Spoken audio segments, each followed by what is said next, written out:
রামানন্দ কাঠি দারুল উলুম নুরানি মাদ্রাসা এবং এতিমখানার যে ভবনের ছাদ ঢালাইয়ের কাজ আজ পবিত্র জুম্মার দিন পবিত্র মাসে শুরু হয়েছে। আমাদের গ্রামটি বড় হলেও আমাদের কোনো শিক্ষা প্রতিষ্ঠান ছিল না।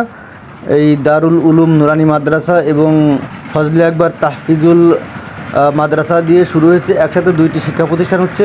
এই যে আমাদের পাশেই 2 একর জুড়ে গ্রামের গোরস্থান, আর এই গোরস্থানে আসার জন্য একটা নতুন রাস্তা করা হয়েছে। আর আমাদের গ্রামবাসী মিলে সম্মিলিতভাবে এই মাদ্রাসা প্রাঙ্গণেই এখানে মৃতের জানাজার নামাজ আদায় করা হবে। আপনারা দেখতে পাচ্ছেন যেসব মিস্ত্রি এখানে ঢালাইয়ের কাজ করছে তাদের অধিকাংশই রোজা। আপনারা আমাদের মাদ্রাসার জন্য দোয়া করবেন। ভাই কি রোজা? আপনারা কয়জন রোজা আছেন? আমরা 6 জন আছি। মাদ্রাসার অবস্থান মাগুরা জেলার শালিকা উপজেলার 7 নম্বর গঙ্গারামপুর ইউনিয়ন।